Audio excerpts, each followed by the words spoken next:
implementation and testing. So we actually going to start talking about testing this week and also into next week. With a focus on testing, in fact. I think you guys have been doing implementation of some sort in your previous classes, writing code in different languages, taking different classes on programming languages or programming systems, data structures. One thing we would like to get to think about is actually testing. How would you do testing yourself? What are the good habits you should form about testing? So this way you can produce high quality code. After that, we only have post-iteration maintenance left, which essentially is a recap about all the things we have talked about before, but in the context of maintenance. We have a lecture on team discussion, basically give you a prelude into all the things you have to pay attention to, moving on to higher level classes, your capstone classes, and eventually your interns and full-time jobs. Okay, so that'll be our schedule. We have basically 4 weeks left for the whole class. Remember, we don't have an exam in the finals week. We do have an in-class exam last class day for us. Okay. All right. Just to remember, our homework 2 is due this Thursday. So if you still have late days, you can drag it all the way to Wednesday if you like. If not, you have to turn in a little bit earlier. Okay. And the grader will start grading Monday. So Wednesday? Sunday. Sunday. So you have Thursday, Friday, Saturday, and Sunday. You can have 3 more days. All right. All right. Implementation, I mean, very straightforward. This is just writing code, right? But writing high quality code, and more importantly, write code somebody else can understand, somebody else can maintain, and actually go ahead and maintain and change somebody else's code. So here are the things we have to talk about: programming languages, good programming practice, coding standard, code reuse, integration. So the test. Then we start talking about testing. How we select test cases, black box testing, glass box testing, inspection, clean room, and so forth. All right. So you can see that we are actually, even in the implementation section, we are spending a lot of time on testing. I mean, it's fairly justified because most of you guys will find out pretty quickly your everyday life is actually revolving around testing, not really coding, right?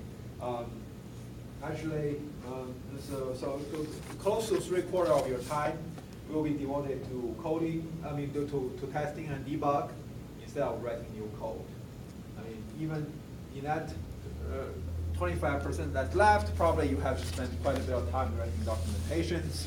So the real time the time you invest on writing code that's going to the final production is actually a very small portion of the time you spend.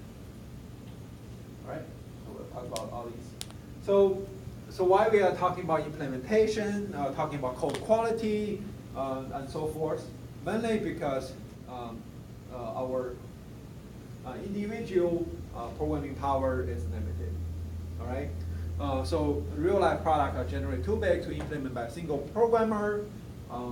So right now, I think for any meaningful programs, largely there will be a team. There are still probably some tools available on internet that's probably mainly maintained or delivered by a single person. You could still find that kind of project, but that kind of project is very specialized, and also the scale is not that big either. So in commercial, that's mainly in the hobby and open source land. If you're in a commercial software development, you know you'll be joining a team. I mean, unlikely you're going to join a company that you are the single programmer there. Okay, all code would be written by you, and nobody else will touch your code. You have no teammate whatsoever. I mean, if you are offered such a job, I would think that you would have concern about that job as well, right? So, in fact, it's actually you are going to work in a team and working with other people. For instance, I hope and I believe that most of you guys already started your implementation or well into your implementation, right? Now is a good time to test the quality of your implementation by swapping your code with somebody else in the class. Okay? How many of you think that's doable at this point? Would you guys like to swap your code at this moment? I can give you a 5-point extra credit for doing so. Would you guys take it? Why? Why would you guys not take the 5% improvement on your score on the project? Why?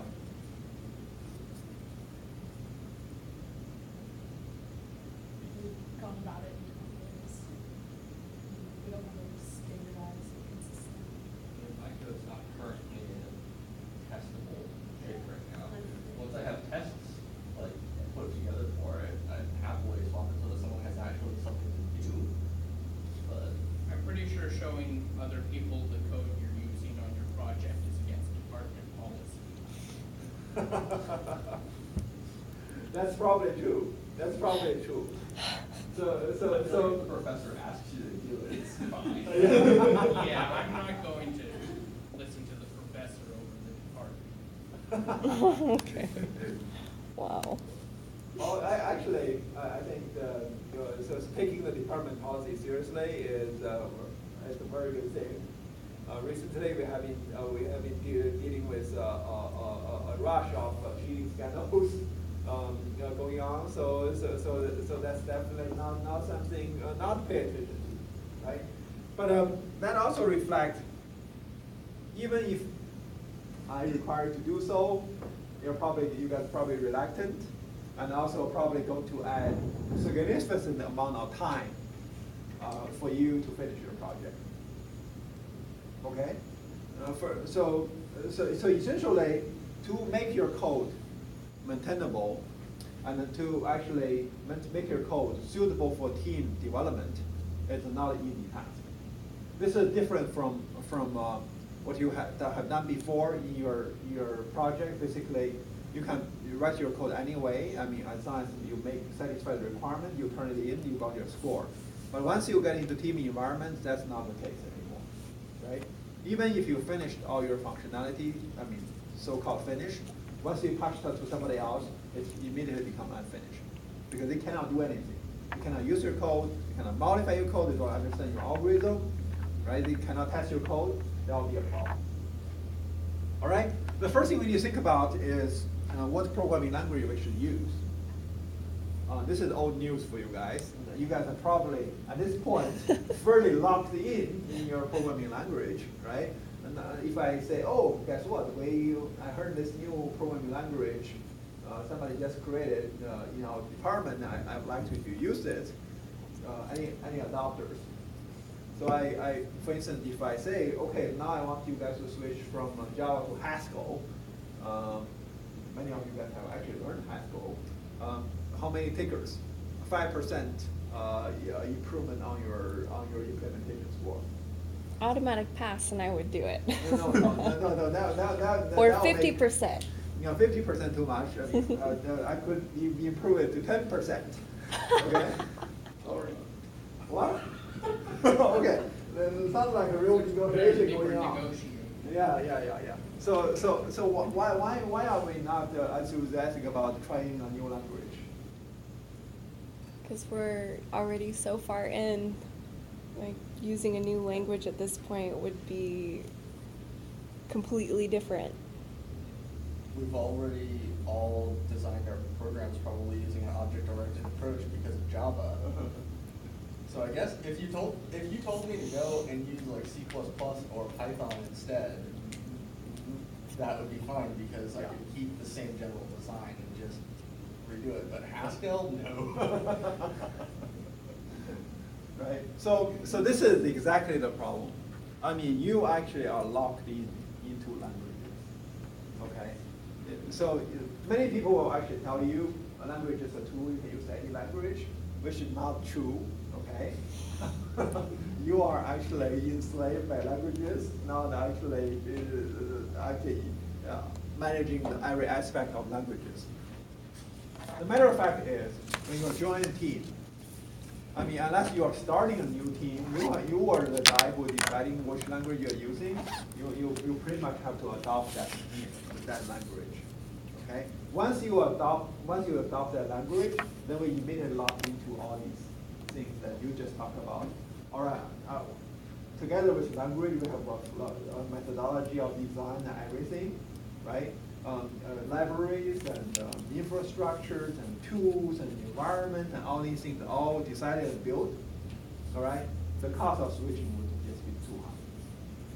So in fact, language, I mean, for a project, typically you have that nailed down already. Even before you sign the contract, you pretty much know what to do. In some cases, they don't care. I mean, certainly, I think most of you guys will just pick your most favorable language and go with that. But I think the language choice is actually not as free as you might sound. Okay. So what language should be chosen? I mean, so this example is quite old, but you'll still carry some weight. I mean, this corporation must be IBM, right? Have been writing COBOL code for years, and so what would be their top choice in some of their groups? I mean, obviously COBOL would be nice, right? Because these programmers are, I mean, even 10 years older than I am, right? I mean, 10 years away from their retirement. I mean, so if you want them to train them into a new language, I mean, you can imagine it's going to see a lot of resistance. All right. If you want to switch, I mean, now actually you want to hire some, you want to write this in C++. This is why you see people, why company they are instead of retraining their staff and they are laying off people. This is actually mostly the reason. Okay, you may say, oh, this is a made up story, but the matter of fact is this is a lot of time why you see company laying off workers instead of retraining them. Okay, so certainly, for instance, they can immediately go to PSU or hire a bunch of you guys who already know Java and train. In some sense, I mean, so although you are not skilled in Java in any sense yet, but you are pretty much ready to take any training you get and also familiar with the new things. But if you take my brothers who have been working so many years in this kind of thing, if you say, oh, I want to get you retrained, that is kind of difficult. That's why a lot of old professionals got laid off, but not because they are not good. They are actually typically very good in what they do, but once they switch to a new product and new thing, requiring new languages and so forth, you will see this actually happening. You actually have co-programmer lost their job, and new C++ and Java programmer getting new jobs. Okay, that is actually what happens in a lot of companies. All right, so which actually poses an interesting challenge for you guys, right? You can't stay on the same thing for too long. I mean, this is actually a profession that evolved quite a bit. So certainly, the nicer part of this is right now there are a lot of jobs, but pressure about this discipline is actually you have to keep learning new things, right? I mean, computer industry evolved really pretty fast. I mean, so people who've been working in this 25 years old, 30 years, would have been quite senior in this discipline, which is actually not true in other disciplines. You're still seeing 70 years old doctors all over the place, right? Which is, I mean, seeing 70 years old programmer is probably some rare event, right? All right. So essentially, it's all boiled down to cost-benefit analysis, right? So what's the cost of retraining your staff? What's the cost of hiring new staff? So that need to be factored into it. It's not a snap of a finger and say, okay, we are switching from C++ to Java, or I mean even harder from Java to Haskell, right? You pretty much have to run everybody through our department program one more time to get them properly retrained in Haskell. All right. So essentially, what we're seeing is, I mean, Java is a very widely used language. Python is also super popular. There are also other languages coming, like Go or other things. So languages come and go. For instance, I mean, about 10 years ago, Ruby on Rails was really popular, not as much. JavaScript wasn't that popular, but now it's become really quite popular, right? So for instance, if you know JavaScript, you can do JavaScript well. I mean, even if you don't know Java, you don't know Python, don't know nothing else, I mean, you still can get hired by many companies because just a lot of people need to do front end, right? It's just very common. So there are also but for us, if you can know C, C++, and Java, and Python, and JavaScript, that's already a lot of languages. Okay, that's already a lot of languages. Actually, this sequencer language, you actually can have a reasonable mastery over this sequencer language because they tend to be similar. But if you are going to dive into other language like Haskell, it's going to take a different mindset than this sequencer language we talked about before. With procedural and object-oriented languages. And there are also something called fourth generation language, because all the language we have been talking about and using are actually technically classified as level 3 and third generation language and below. Your Java, your C++, I mean, would be third generation. I mean, your C is classified as 2.5 actually. So essentially, this is a classification. I mean, first generation language, I mean, by all means, is machine language, right? Machine code, right? It didn't disappear, just that we don't see them anymore, right? They got, I mean, totally covered up by our compilers and assemblers.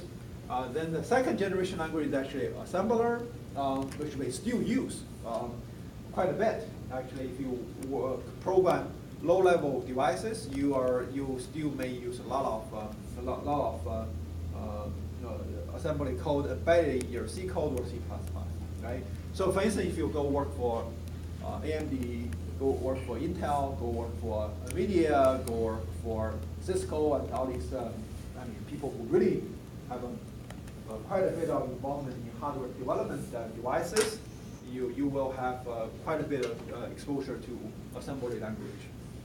The jump from the productivity from the jump from machine code to assembler was quite significant. However, not as significant as C. And the jump to the third level language like COBOL, Fortran, C, and Java, that actually is our biggest productivity jump so far, right? A jump from the second generation to the third generation. We are still mainly in the third generation, as you can imagine, right? We have C++ and COBOL is still in use, although it's really old. Fortran is old, but it's still in use. C++ not as much as before, but it's still widely used. I mean, Java is basically everywhere right now. So this is the Slate language. Basically, I think this is the common ones. You heard about this, never use them. You heard about this, very rarely you use them unless you work for the hardware companies, and you are mainly in this category. And here, also basically, what we teach you guys here at fundamentals. So what qualifies as the fourth generation? Okay, so let's see. So fourth generation was supposed to be already happened, basically 20 years ago, right? But which didn't pan out quite as we hoped, right? The best representative of fourth generation language is actually something called SQL. Heard about that? Yeah. I hope you guys have heard about that. If you're not, you're actually throwing away a lot of jobs, right? Actually, the most successful fourth generation language so far is SQL. Okay? So you can see that where is SQL actually used? Exactly. So can you use it to program your device? I don't know enough about it to say for sure. So can you use SQL to program your device driver for your screen or your keyboard? SQL basically is for databases. If you have a database, SQL might be able to, if it's a relational database, I mean, highly likely than not, you're going to use SQL as the language frontend, right? I mean, besides that, so it can't really do anything else. If that's the best example of fourth generation language, then you can see what is the limitation of fourth generation language. Specialization. Very specialized. Very specialized. If you are doing database, by all means, you have to use you basically, if you are doing relational database, you have to use you pretty much have to use SQL. I mean, you could use anything else, but compatibility would be an issue. Or you can go with a NoSQL database. That's fine. So you're just not, in that case, you're not using SQL. But for relational database, pretty much you're using SQL. And all your major databases are actually optimized for SQL. However, if you want to take your SQL, you program something, say, I want to program that projector with SQL. Good luck. That is actually practically not possible. Okay? So this is the characteristic of fourth generation language. It's a great idea. However, you can't really come up with something so generic to cover all the categories. And what makes it practical is actually it makes them